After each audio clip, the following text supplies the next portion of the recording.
নমস্কার বন্ধুরা, আশা করছি আপনারা সবাই ভালো আছেন এবং দেখছেন অনলাইনে স্টাডি পয়েন্ট। আমি মিলন আরেকটি এসএলএসটি ইন্টারভিউ আপডেট নিয়ে আপনাদের কাছে উপস্থিত হয়েছি। তো একটু সময় নিয়ে দেখুন, বেশি সময় নেব না। তো যারা নিয়মিত খবর দেখেন তারা অলরেডি জেনে গেছেন।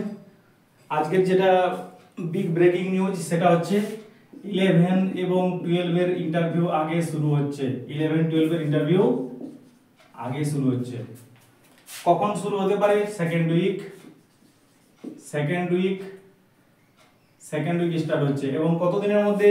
এসএসসি কি বলছে? এসএসসি সূত্রে যা খবর যে এসএসসি বলছে 15 দিনের মধ্যে, 15 ডেজ 15 ডেজের মধ্যে ইন্টারভিউ কমপ্লিট করবে। তাহলে একটা আমাদের কাছে পজিটিভ বার্তা।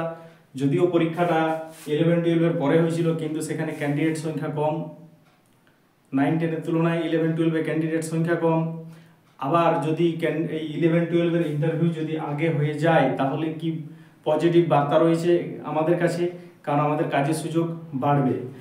যদি এর ইন্টারভিউ আগে হয়, এর প্যানেলও আগে দেবে, কাউন্সেলিং আগে হবে, কাউন্সেলিংও এর আগে হবে।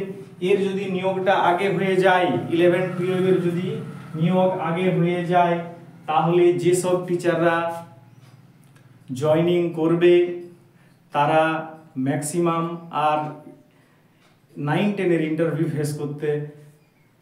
ফেস করবে না, বা যদি প্যানেল দেওয়ার আগে ইন্টারভিউটা হয়তো হয়ে যেতে পারে, কিন্তু সেখানে আর সিট কাটবে না যদি এর নিয়োগটা আগে হয়ে যায়। তাহলে ওয়েটিং থেকে প্রচুর 9-10 এর শিক্ষক প্রার্থীরা চাকরি পাবেন আর কি। আর যদি এসএসসি একটু দুষ্টু বুদ্ধি করতো আর কি, আগে 9-10টা দিয়ে নিয়ে তারপরে যদি 11-12 দিত, সেক্ষেত্রে কিন্তু একটা সমস্যা তৈরি হতো আর কি।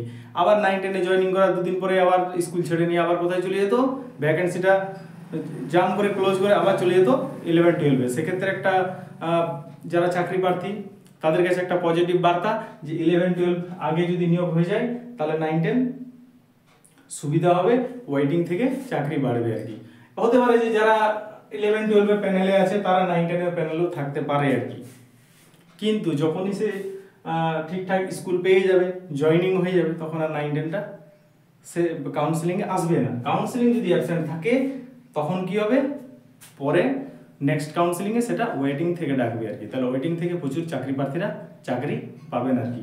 এবং খুব দ্রুত ইন্টারভিউ শুরু হচ্ছে বললাম সেকেন্ড উইক 15 ডেজ বলেছে। তাহলে 15 ডেজ মানে যদি সেকেন্ড উইক শুরু করে, এসএসসি যে টেন্টিভ লিস্ট যেটা দিয়েছিল আর কি, তাদের যেটা টার্গেট ছিল যে ফার্স্ট উইকে ইন্টারভিউ শুরু করবে, কিন্তু ফার্স্ট উইক ইন্টারভিউ শুরু করতে হয়তো পারবে না, কারণ রেজাল্ট দিতে অনেকটাই দেরি হচ্ছে আর কি। আর যেসব সমস্যাগুলো কোর্টের সামনে এসেছে, এসএসসির সামনে কোর্ট থেকে যে একটা আনটেন্ডেড নন টিচিংদের একটা টেন্টেড লিস্ট দিতে হবে, এবং ইন্টারভিউ নম্বর কারা পাচ্ছে সেটা কোর্টে জানাতে হবে। তাহলে সেক্ষেত্রে পর্ষদ আর সেই সব লিস্ট তৈরি করতে, কোর্ট যাওয়া, সেসব চক্করে কিছুটা সময় চলে যাবে আর কি, বাড়তি চাপ, যার জন্য ইন্টারভিউটা ফার্স্ট উইকে শুরু করতে পারবে না।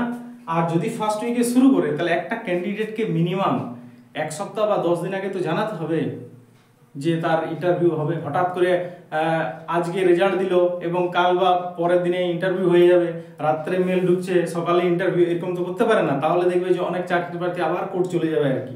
সেক্ষেত্রে যে আমরা খবরটা ঠিকঠাকভাবে জানি না, তো মিনিমাম 7 ডেজ টাইম দেবে আর কি। তাহলে আশা করতে পারেন যে সেকেন্ড উইক ইন্টারভিউ শুরু হচ্ছে আর কি। ঠিক আছে, রেজাল্ট দিতে যতই দেরি হোক মাথায় রাখবেন ইন্টারভিউ কিন্তু খুব দ্রুত হবে আর কি।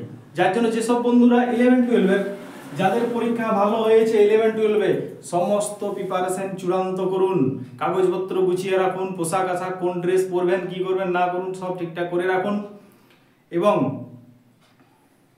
ডকুমেন্টগুলো ঠিকঠাকভাবে গুছিয়ে রাখুন আর কি। হঠাৎ করে রেজাল্ট দিয়ে আপনার ইন্টারভিউ ডেট ঘোষণা হয়ে যেতে পারে। দেখবেন যে রেজাল্ট দিল আজকে এবং কাল থেকে দেখবে যে মেল আসতে শুরু করেছে বা মোবাইলে মেসেজ ঢুকতে শুরু করেছে যে আপনার ইন্টারভিউ আর 1 সপ্তাহ পর। তখন কিন্তু ঘাবড়ে যাবেন আর কি। ঠিক আছে, যার জন্য নিউজটা দিয়ে রাখলাম। তাহলে আমাদের কাছে একটা পজিটিভ আশা রয়েছে, যদিও এখন ইন্টারভিউ লিস্ট পাবলিশ হয়নি, সেটা একটা আমাদের কাছে চাপের। ফাইনাল আনসার কি পাবলিশ হয়নি, সেটাও একটা চাপের, কিন্তু এ নিয়ে বেশি চাপ নিয়ে লাভ নেই। আনসার কিতে কি হবে, 1-2 নাম্বার এদিক ওদিক হবে, তাই তো, তার থেকে বেশি কিছু তো হবে না আর কি। ঠিক আছে, আর কাট অফ নিয়ে আপনারা বেশি মন খারাপ করবেন না। ঠিক আছে, ফাইনাল কাট অফ কত যাবে না যাবে এখন কেউ বলতে পারবে না আর কি।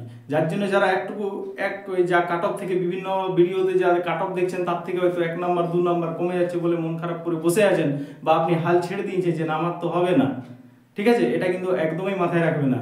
মনে রাখবে কাট অফ কিছুটা হলেও কমবে, ঠিক আছে, কিন্তু কাট অফটা কখন কমবে? কাট অফটা কমবে যদি ওই